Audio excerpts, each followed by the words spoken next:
Hello.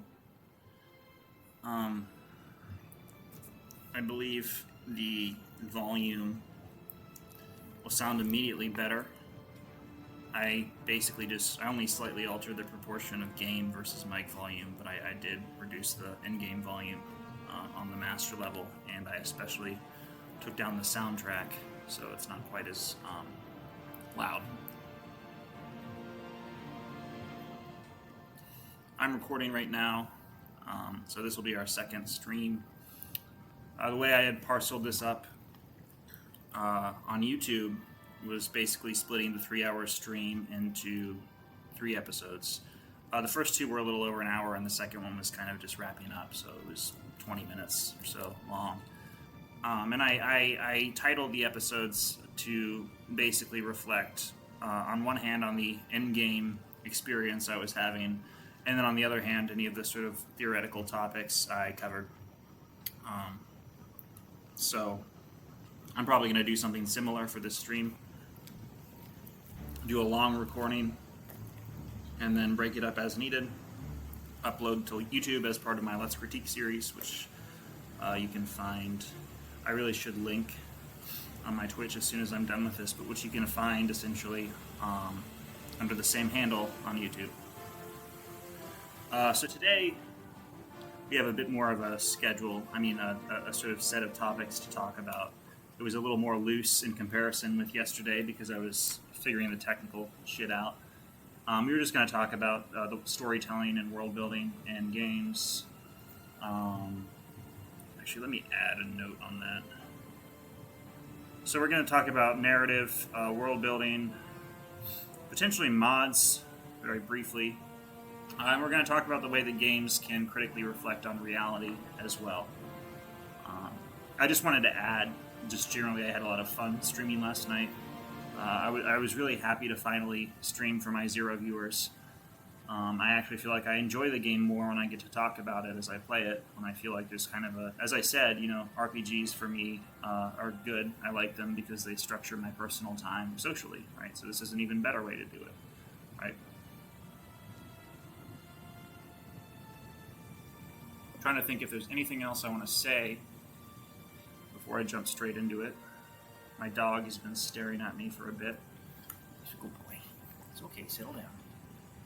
Yeah, you go play. Okay, yeah, I wanted to mention, I'm probably going to eventually set up some sort of regular streaming schedule, but I really just want to kind of get a handle on the process of streaming itself first before I decide to parcel out my time. I'm also going to be a bit busy. I'm kind of establishing an informal clinical psychoanalytic practice over the internet, so I'm going to be kind of busy with that. I'm basically psychoanalyzing burnout gifted kids like I was, because the terms in which society puts their problems actually make their problems worse, often, very often. And therapists, even psychoanalysts who have been enlisted to help them, haven't always been, and this is not to say with any judgment at all, they haven't been quite as smart, right? They've been a little dumb about the problems. So I feel like I might be one of the few people around who can appropriately help these kids because I've been through very similar things that they have. And it's only kind of by accident that I managed to get better. Anyway, I'm going to be doing that. I'm going to be applying to more jobs. This upcoming week, I have a talk with some people about some tech. I might end up blabbering about that later in the playthrough, but I think I'll just get started.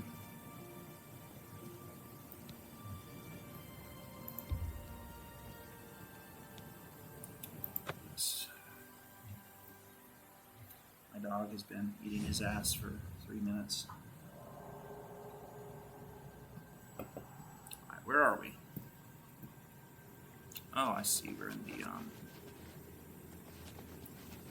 I will need to level up shortly. We're in the White Skin City.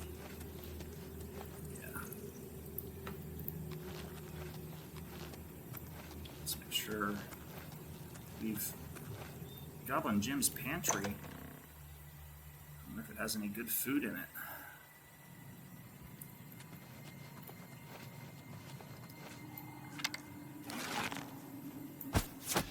think Goblin Jim probably just eats rats. I feel like this tends to be a goblin thing.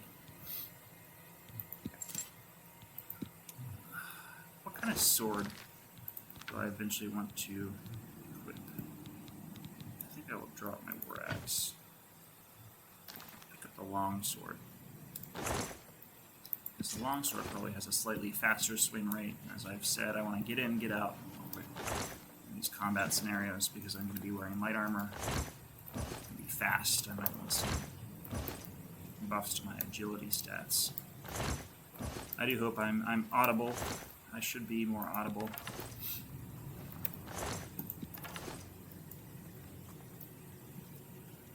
Oh. Goblin Jim's dinner's about to get shot in the ass.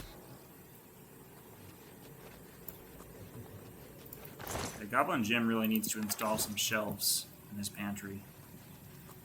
I feel like the organization of the food isn't very consistent. I'm going to get to meet Goblin Jim. What's his deal? These caves so far, these dungeons, to be more general, as I should be, they've been structured very impersonally. We have old abandoned forts, but it seems like what I'm doing right now is just totally decimating the unique, cohesive community, you know.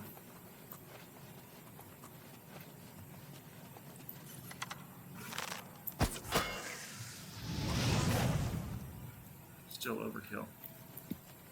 Need to work on seeing whether they've died before I do that fire. Oh.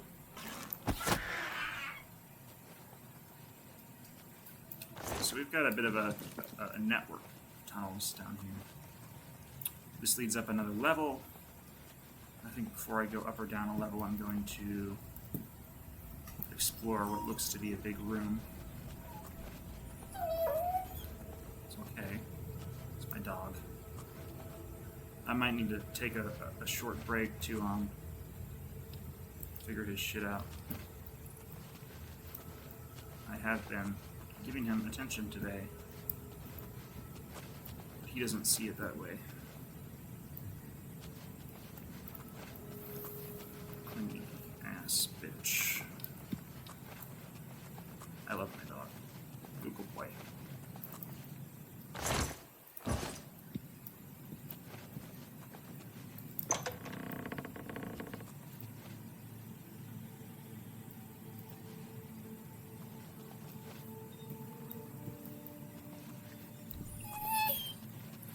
Guess I'll pick this lock.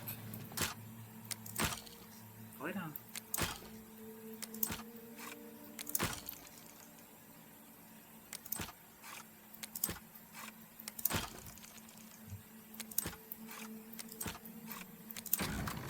There we go. Not too bad. Looks like some of Goblin Jim's stuff is here. Maybe this is Goblin Jim's private suite. I might as well level up. Let's see. Oh, not 23. A couple hours.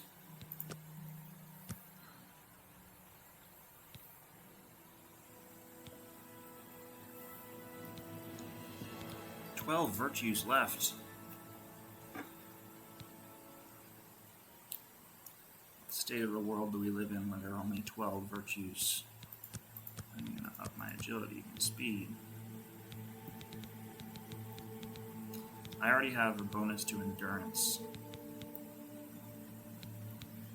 What do you want kind of my race?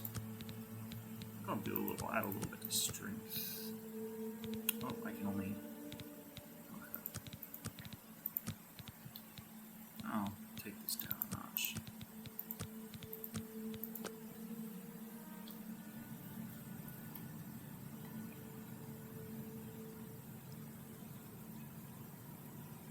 Okay.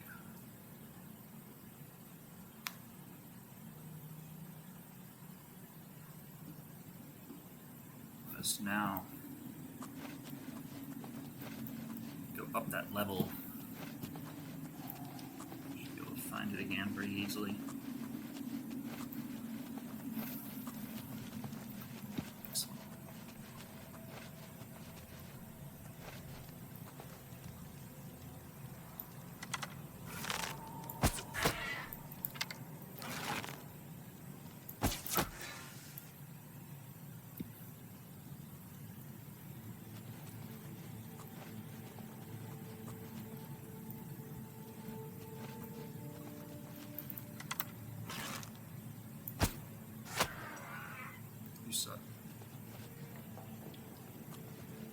that doesn't look like a white skin goblin. That looks like a white skin human. White skin imperial. A phrase that certainly harbors no political connotations whatsoever.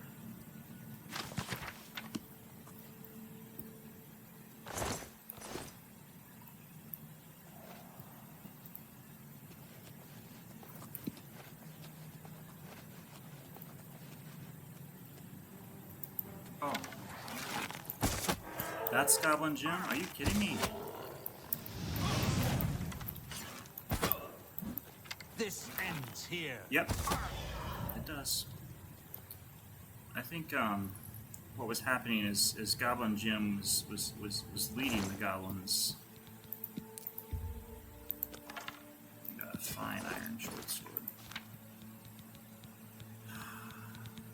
What's the damage difference? I might as well keep them both for now. Yeah, so as I was saying, it looks like there's been a bit of a clique that formed between a white guy and a bunch of upwardly mobile goblins. I do feel that I've been here before. Yeah, this is just a higher level up from where I originally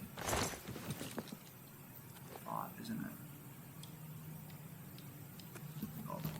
Oh, shit. Almost fell. I think I'll return to the entrance and go find that heir.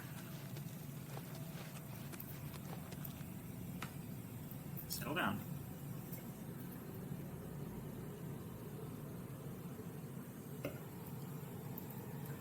Gotta find some sort of bastard kid. You know. Tell him he's a wizard or some shit.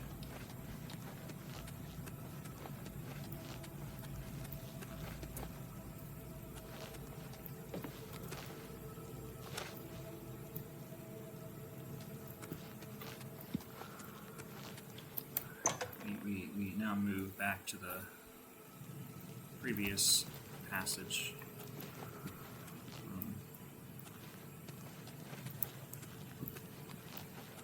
That was the pantry. Yeah, so the pantry must have let me get out of there. The pantry led to the upper level overlook, I think. Now I've got all this shit. What's my bow doing?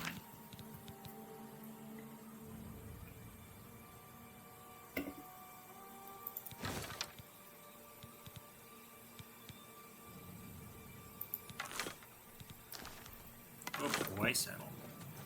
Dog finally laid down. Oh boy. I was gonna probably wait until he settled down a little bit before I entered these broader discussions, which I will as I leave this cave.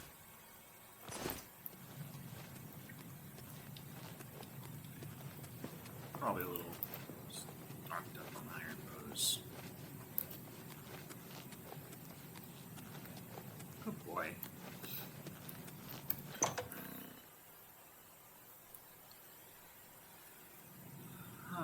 Okay.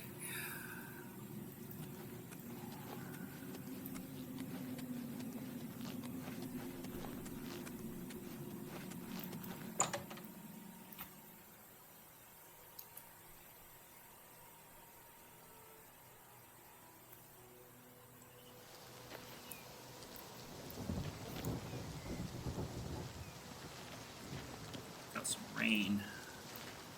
Numerous deer. A little frame drop so the game gets used to it.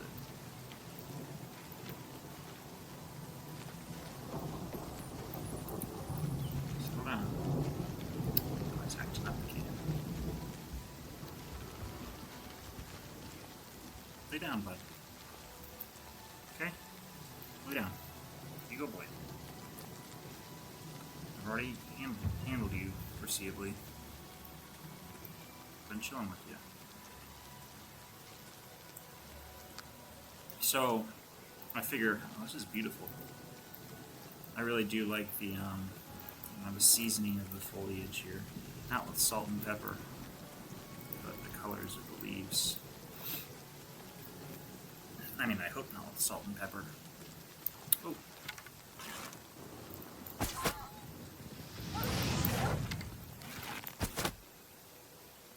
You suck. So I thought I'd start talking for a bit about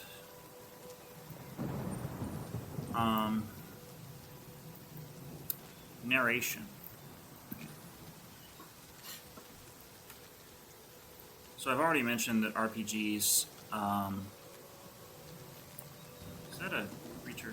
I've already mentioned that, no, it's a plant, that RPGs get their distinctive kind of generic qualities as video games by the way that they incorporate player choice, right? So another way to put this is that instead of necessarily experiencing the narrative straightforwardly and contemplatively, as one would with a movie, or, you know, a work of literary fiction like a novel, the player actually themselves is involved within the construction of the narrative. Right? So another way to put this is that the player permutes the narrative through their own agency in the game. To permute is kind of to arrange in a possible sequence, one out of many or several out of many. Right? So it's kind of a math category, but it's useful when talking about video game narrative. I figured it might be worthwhile actually to discuss for a bit. I do like this weather. I love walking in the rain, digitally or otherwise. I thought it would be useful to discuss for a bit how actually this narrative permutation figures differently in different kinds of RPGs. The contrast I've been liking to use recently has been between the Elder Scrolls series games and the classic CRPGs. So Baldur's Gate is kind of a classic CRPG, updated graphics. Not to be reductive, but you know, the classic CRPGs were kind of at the forefront of this question of narrative permutation. You know, they really started to take shape in, let's say, the 80s, the 90s. And they sort of arose as a way of trying to mediate tabletop RPGs over the computer, right? So, tabletop RPGs kind of arose in loose response to the way film had gotten boring around that time, right? There's kind of an indirect relationship there. You know, like if you're a guy, or really anyone, just okay, he's definitely gonna try to kill me. Oh, I have to kill this cub. But if you are anyone, really, and you're in the 80s, and what's coming out at that point? Friday the 13th, right? There's kind of an exhaustion of narrative in the traditional genres of horror film, right? Or traditional genres of film, including horror, is what I meant to say. So tabletop RPGs kind of arose as a way of incorporating a new form of, you know, narrative into the experience that people had of art, right? Dungeons and Dragons was the way that players could choose their own adventure.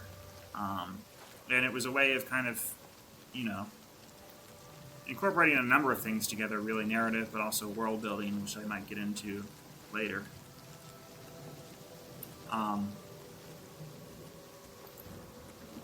And CRPGs are an attempt to basically transfer that into a sort of single-player computer setting. So this comes with immediate constraints, right? Is that you can't just be in a room with other people talking about what each of you is doing individually in sequence. Your companions now have to be characters. They have to be NPCs. And I wanted to raise this kind of narrative format because I believe a big reason for the success of Baldur's Gate 3 is how narratively well permuted it is, how how weighty the player's choices actually seem to be in the changing of the world, the environment around the player, right? Whereas in Elder Scrolls games, there's kind of the actual narrative permutation of the story isn't really a function of how the story is done. Hi, bud. You really do the story the same way each time. The question is really, the player permutes the order in which they accomplish all the different quests. There's the main quest, and then there are all these side quests, and they can basically do whatever they want. So they have this very expansive kind of combinatoric freedom over what to do when, but they really don't have much of a say in how these quests themselves get completed.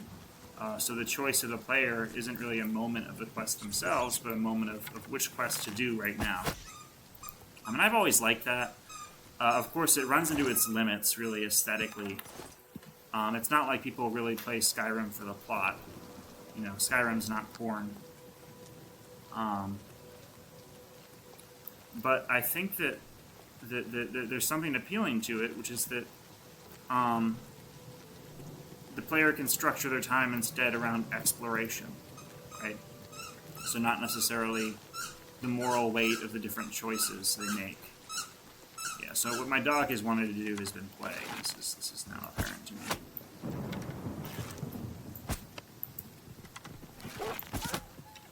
Oh, okay. I will not play with you, wolf. Anyway, what happens is that the narrative and the exploration become very closely coupled, right?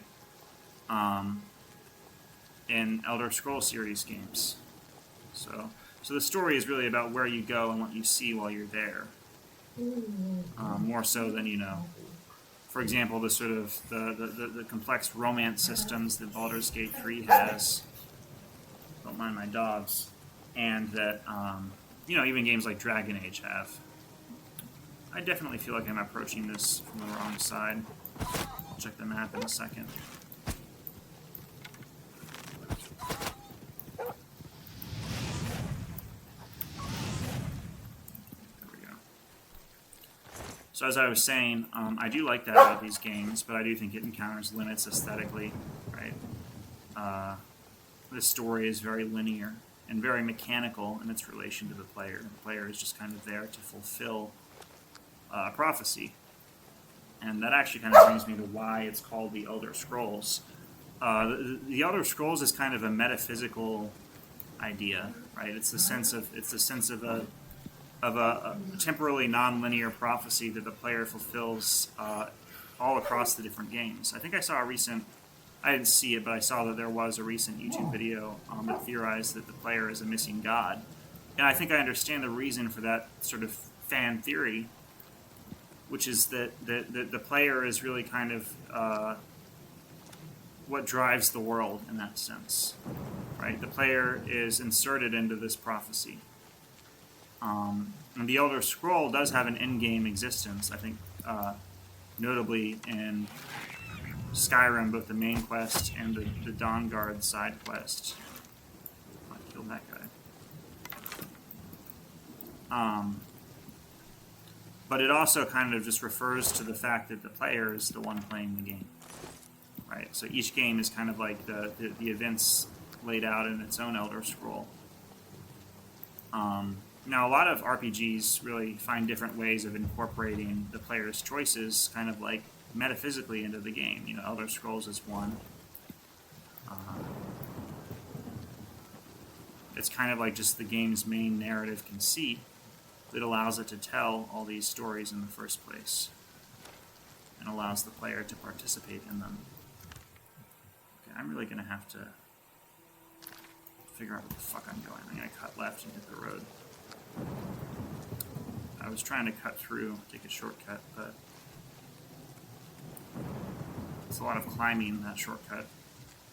And I have noticed that the Unreal Engine makes climbing harder. Uphill. Not to mention that was just a bunch of steep cliff face. I don't think I'd be able to get up there. So yeah, I was... Oh. Wrong direction because I'm dumb. Oops. So yeah, as I was saying, RPGs find different approaches to incorporate player choice into narrative. CRPGs tend to give the choices more moral weight. Elder Scrolls tends to basically make all the choices substantively the same, but it comes completely up to the player how they order them. There's probably someone trying... Okay, we got what? A rat. Really? You're going out of your way to die? Maybe not. Oh boy. So yeah, I was there on the Corporation of Player Agency, the narrative. This orients us to kind of the broader question that I was going to pose, which is the theoretical term for it is form, the form of the artwork, aesthetic form, right? So you can note that the aesthetic form of film, for example, is different. You know, the word film refers to the sort of medium on which those moving pictures were originally contained, right? Film as a term expresses already a sort of technical independence from the movie theater. It's simply where literally these people saw the movies.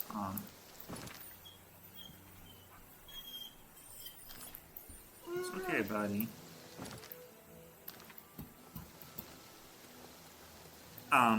So what I was going to try to say is that when critiquing art, when actually trying to figure out what makes art possible, it's indispensable to orient to the form, to figure out what is this work actually comprised of, right? But the thing is that the terms in which we experience, for example, games, don't really give us an explicit answer. We have to kind of suspend the terms of our consumption to figure out, right? So I'm experiencing a story right now. I'm experiencing it in a sort of non-specific order, whereas in Baldur's Gate 3, the actual sequence of events might be more linear, but I have a greater choice in how they pan out. And these are questions that the form can sometimes prevent us from considering because of how much it tends to be hidden in plain sight, right? Like, we've all seen a lot of movies, presumably. We've all seen a lot of TV, presumably. We don't question the fact that it's on the TV, or that it's in the theater, or that it's on streaming. But this actually can relate to the content, to what we see.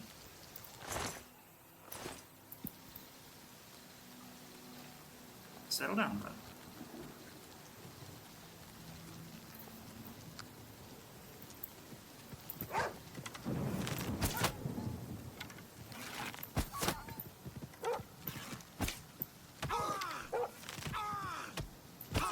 Come on, have that mean. There we go.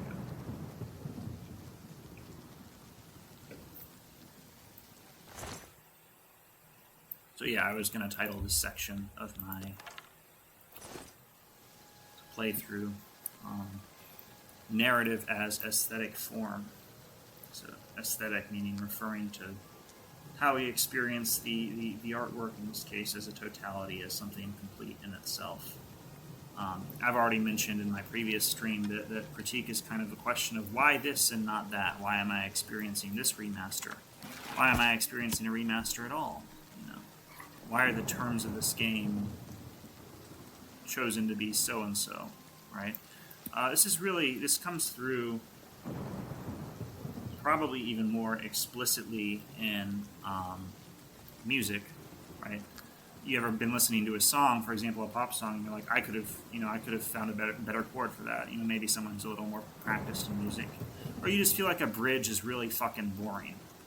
I feel like a lot of bridges nowadays are boring because not as much effort was put into their construction as into like the chorus or the verse. They just make us bored so that we can get interested in the cool part of the song that comes next, right? But critique is kind of the way that we listen to this music and we're like, I could have written it better. Right? It's not to say that we're accomplished musicians, that we really could have, but we're actually trying to listen to it from the standpoint of someone who would be making it, and vice versa.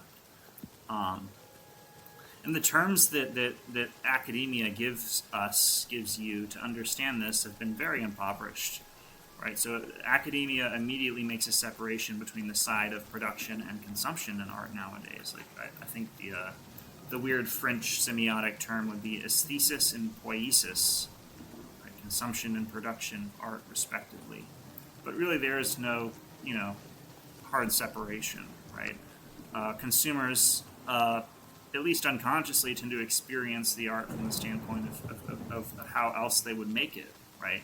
It's the way that viewers, for example, of horror movies want to put the film together themselves. They want to figure out what's going to happen next, right? They want to call it. So the terms that philosophy, academic philosophy, gives us nowadays to understand this are reified. That's to say that they actually they express a transformation that hasn't happened appropriately. They're taken for granted in their significance. In a very similar way as the terms of our games and our art are. So this is quite a cumbersome hill to climb. I'm going to take a break on the weighty theoretical discussion because I'm about to go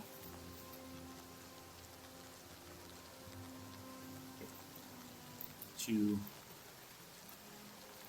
an active place. Let's see what's going on.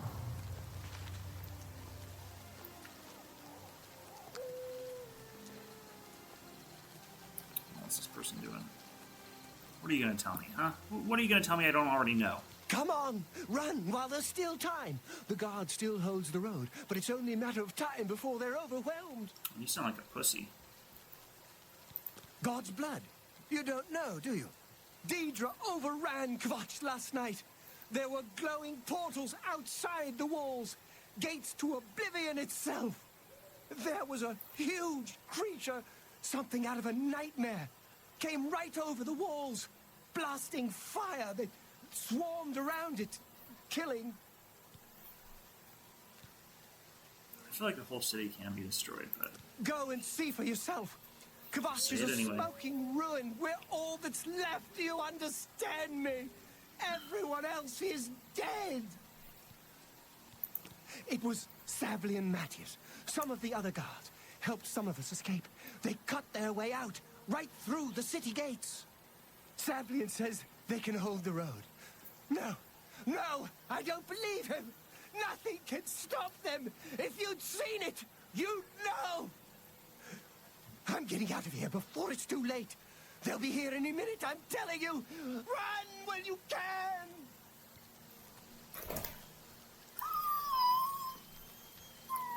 My dog is concerned about Oblivion. Yeah, are you concerned about the fall of Kvatch, buddy? You want Kvatch to stay intact? He refuses to make eye contact with me while he considers the question. I can't fix it. I have to start over from nothing. I wanted to extend a point I was making earlier about narrative form in the Elder Scrolls series. I know I mentioned that really it's not the question of how, but of in which order you complete the quests. And this is actually a feature that presents in the construction of the dialogue, right, is the choices you make for responses aren't mutually exclusive in any way as they are in, say, Baldur's Gate 3, where, being a dick to someone and being sweet to them are two very different things that can have different ramifications for the player. Whereas in Skyrim, it's basically, how long do I want to talk to this guy to learn more? And what drew my attention to that was the way that I had to ask. The whole city can't be overrun. I don't think my character is so presumptuous. I think my character thinks the whole city could have been overrun. Like, look at this shit. This is nuts. This is nuts. I don't know what to expect in this bitch of an earth.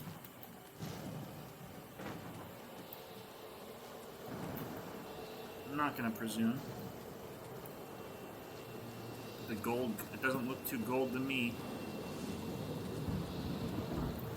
Am I supposed... Stand back, civilian. This is no place for you. Get back to the encampment at once. We lost the damn city. That's what happened. It was too much. Too fast. We were overwhelmed. Couldn't even get everyone out. There are still people trapped in there. Some made it to the chapel. but others were just run down in the streets. The Count and his men are still holed up in the castle. And now we can't even get back into the city to help them. That damned Oblivion gate blocking the way. The only thing we can do, we'll try to hold our ground, that's what. If we can't hold this barricade, those beasts could march right down and overrun the encampment. I have to try and protect the few civilians that are left. It's all I can do now. You mean the priest? Last I saw him, he was leading a group towards the chapel of Kvatch. If he's lucky, he's trapped in there with the rest of them, at least safe for the moment. If he's not...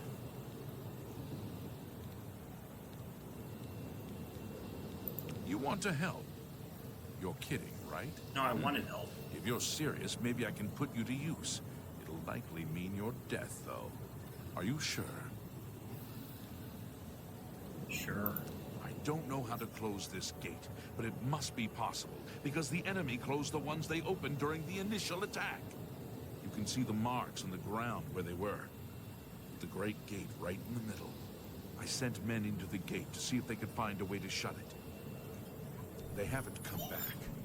If you can get in there, find out what happened to them. If they're alive, help them finish the job. If not, see what you can do on your own. The best I can say is good luck. If you make it back alive, we'll be waiting for you.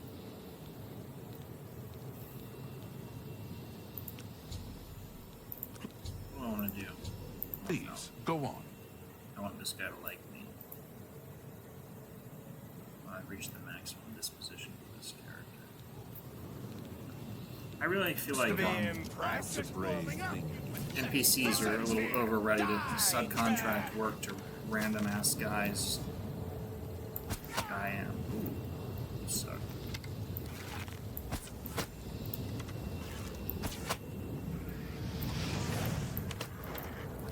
Are these guys fire resistant or fire immune?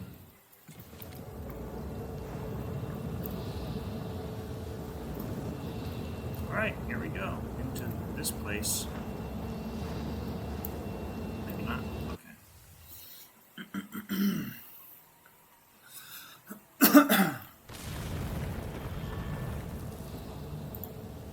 I definitely have to kill these guys, don't I?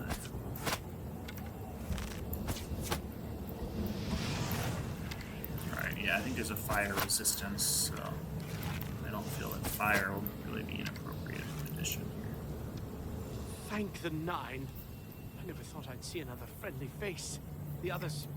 taken... They were taken to the tower.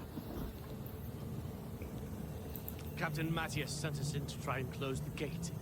We were ambushed, trapped, and picked off. I managed to escape, but the others are strewn across the bridge. They took Menion up to the big tower. You've got to save him. I'm getting out of here. No, don't be a pussy. You're right. You're right. I can't just leave poor Menion to his fate. If he's still alive, we've got to try to save him. All right, lead the way. Let's find Menion and get out of here. Honestly, that didn't improve my image of you. Now it just sounds like you're a suggestible pussy.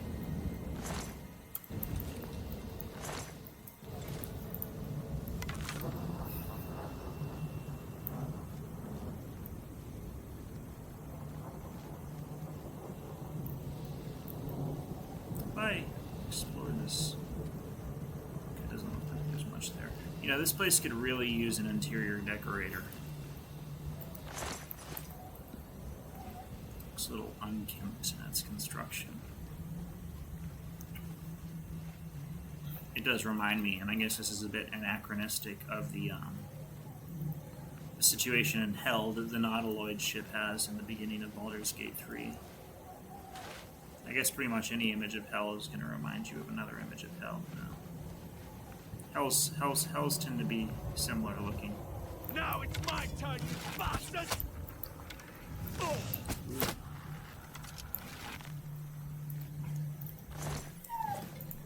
Settle down, bud.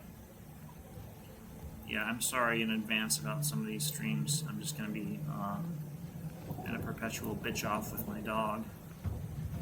Settle down. Be a good boy. Yeah, it's okay. It's okay.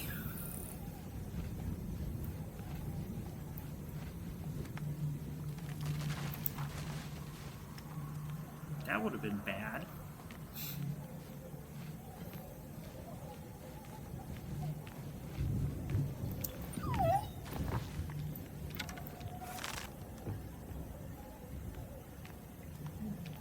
Rocks, you're obscuring my shot.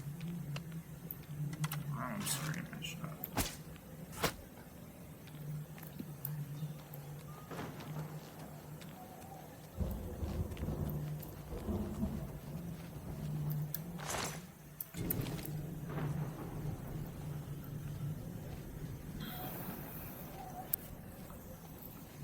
Settle down. You go boy. Yes, you are. You go boy.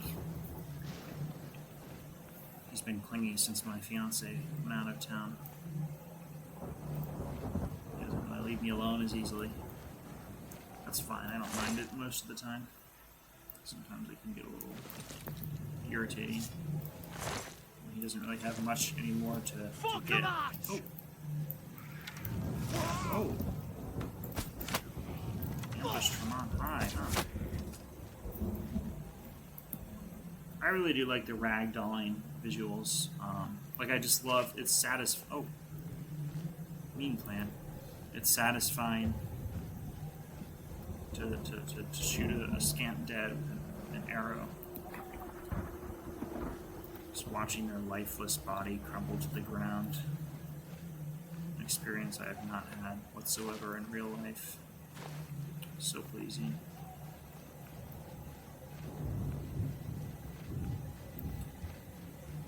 You might have noticed that my sense of humor tends to be a little dry. Either that or you might have been worried that I'm not joking. I can assure you I'm joking.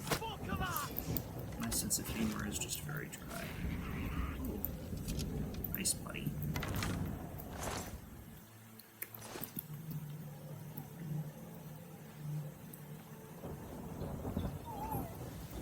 Like, for example, oh, my speed is being drained. By what? By what? For example, there's this one time, I was with like my theater group in high school. We were hanging out or something. Yeah, I did theater in high school. What of it? And I was doing a lot of like dry humor, like I normally do. I was joking darkly and dryly about things because at the time it was really the only way I knew how to interact with people comfortably. Nowadays, I know different ways of doing that. I'll wait for him to shut up. Teddy. But I did a bit of a boy who cried wolf, where I did a bunch of dry jokes, and then I seriously added that my dad's older dog suffers from primary epilepsy and has basically like regular once-a-year seizures, and they didn't believe me. But that's definitely true. My dog had epilepsy. She's no longer alive. She lived to be, what, 13, 14? She lived a long life. She ultimately didn't really have any seizures anymore. I mean, no one could figure out why she had them. This is why I call it primary and not secondary epilepsy. It wasn't caused by something else, to our knowledge. But yeah, no one believed me when I said that, because I'd previously been making a bunch of dark jokes.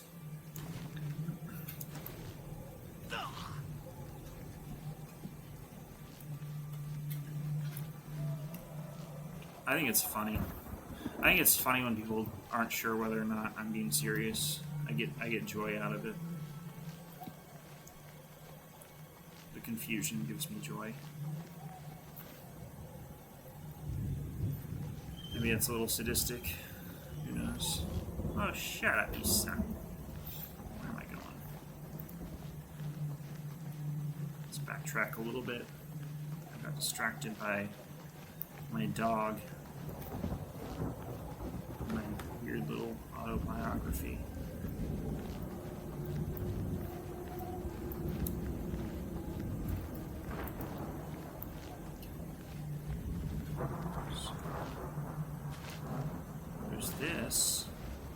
There's Now it's my turn, you bastards! First blood sack.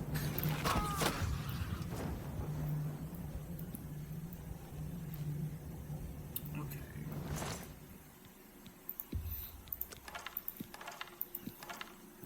Daedra hearts are worth a lot more in Skyrim.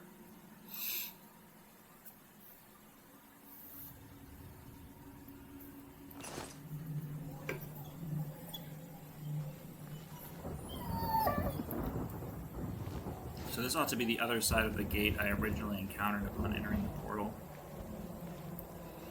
And I should go in through that tower, but first I want to kill all these bitches down here. Oh. Thanks, very helpful.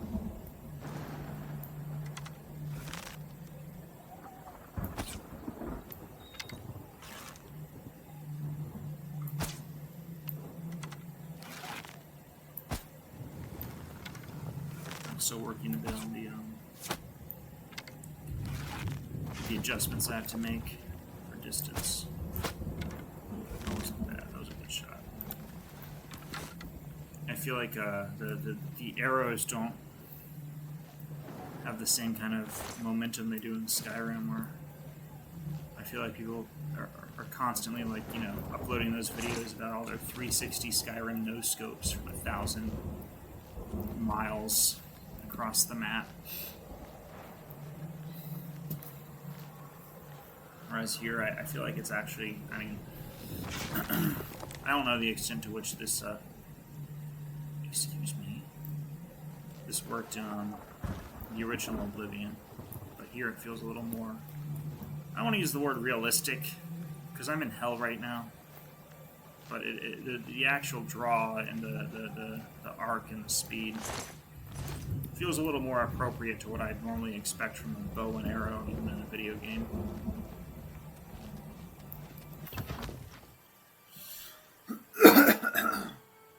Lay down, bud. Good boy, go lay down.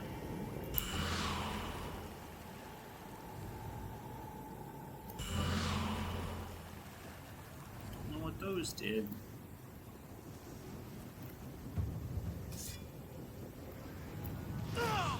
Let's find Minion and get out of here. I'm just warming up. That just keeps getting worse, doesn't it? Maybe I should practice with my sword and shield. I haven't used that yet.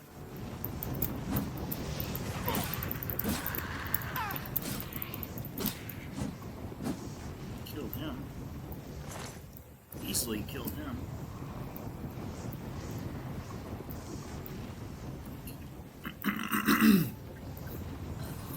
There are the rending halls. I assume rending in the sense of tearing apart bodies limb from limb. There are still the rending halls. I want to make sure I'm not missing anything. Is there anything to do here but rend? You know, any other activities available than rending?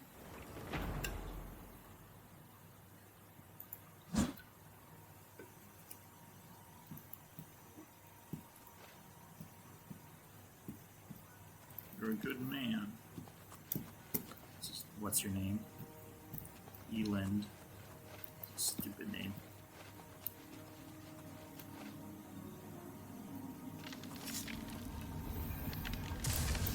Come on!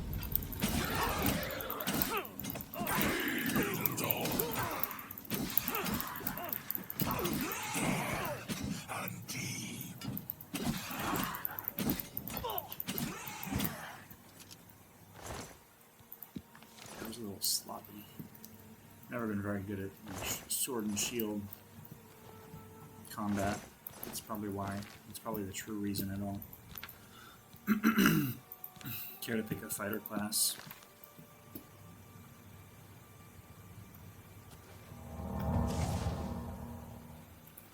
Oh, okay.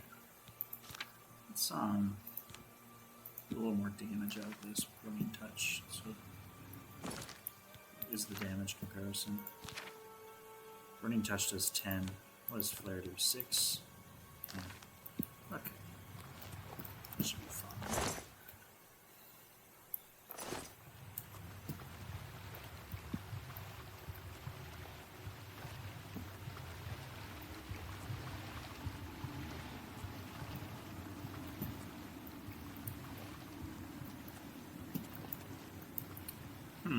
Citadel or Blood Feast? I think I'll try the Blood Feast. Sounds relatively innocuous.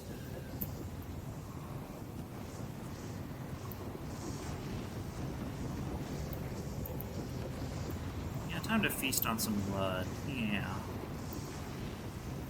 It's like the Corridors of Dark Salvation. Sounds vaguely appealing. Okay, that goes back to the rending halls. Let's try the Corridors of Dark Salvation.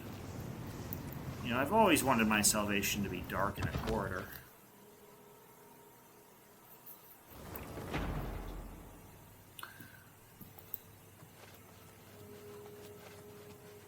It goes back to the Blood Feast. There wasn't much there.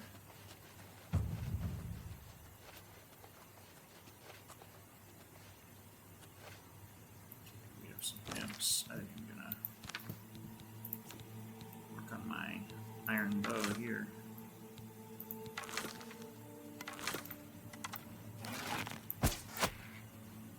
Not imps, scamps. I'm so sorry for my mistake.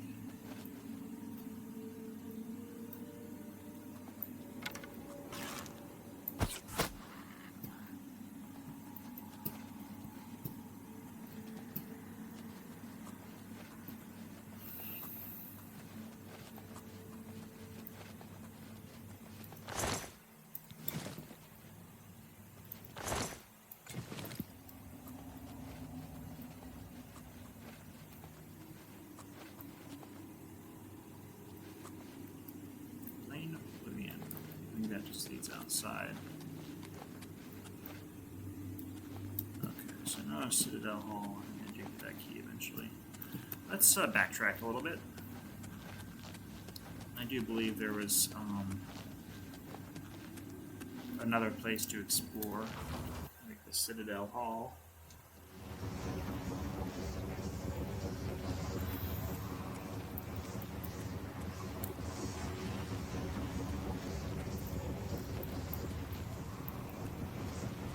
Those are just the rending halls. I believe we need to revisit the rending halls to get to the Citadel Hall. There we go.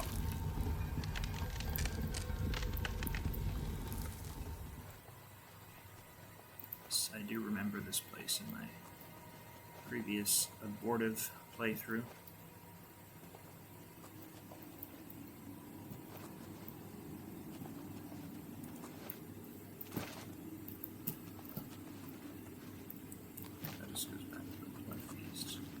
Well, then what's the point of the Citadel Hall if all it does is lead me back to the Blood Feast? I could have just gone to the Blood Feast.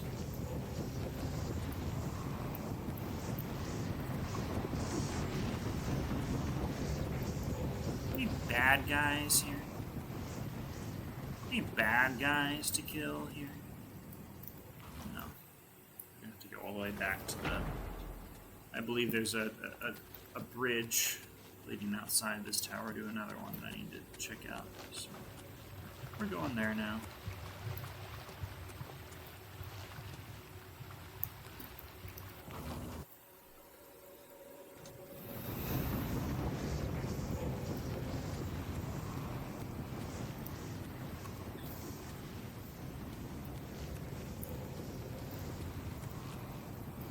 It's Dark Salvation.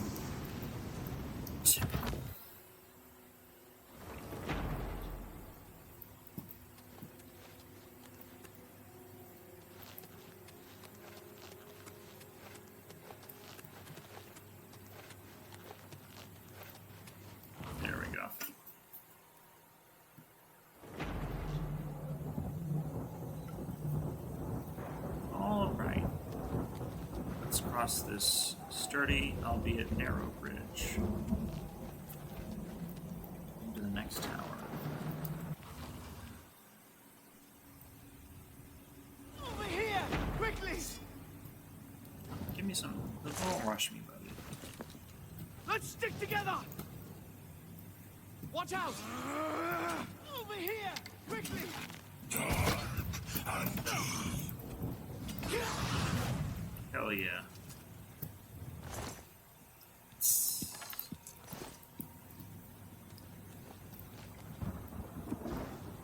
Quickly, quickly, there's no time. You must get to the top of the large tower. The sigil keep, they call it. That's what keeps the Oblivion gate open. Find the sigil stone, remove it, and the gate will close. Hurry! The keeper has the key. You must get the key. I think I got the key, didn't I?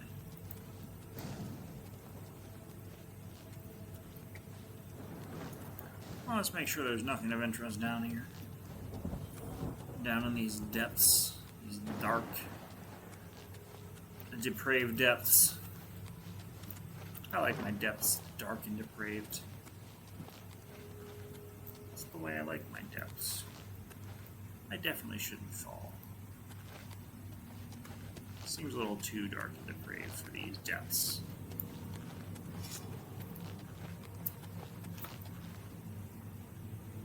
Alright. Let's do what that guy said to do. Seems vaguely important.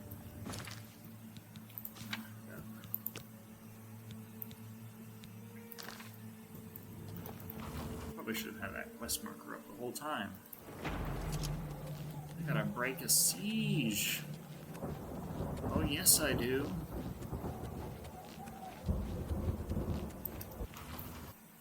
I believe that gives me the key to enter that previously inaccessible room down near the door hall.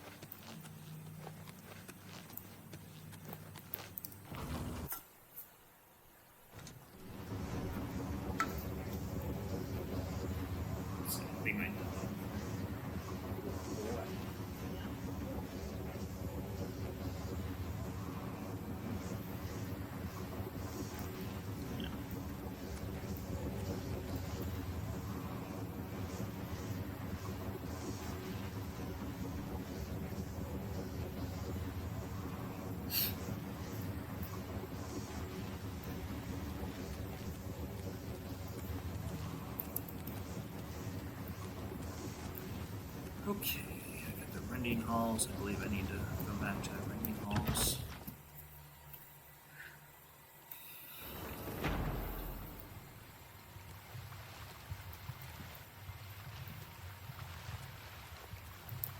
What does that do? Something.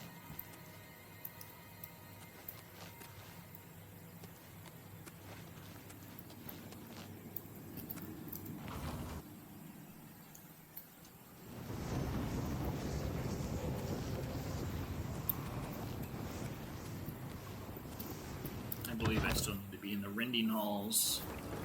Let's see what we got. Let's take another look. Closer one, perhaps. Let's make sure. Here. Okay.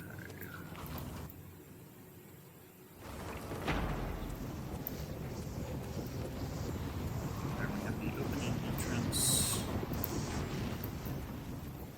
Yeah, we have the rending halls. For the life of me, I cannot seem to find some of these doors again.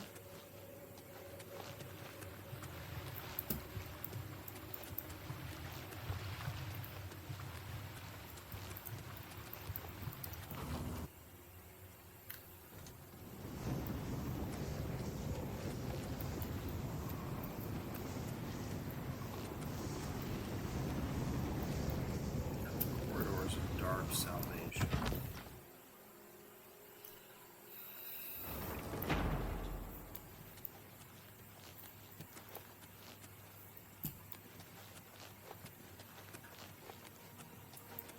I believe the actual door is here then. Oblivion. There, Citadel Hall door.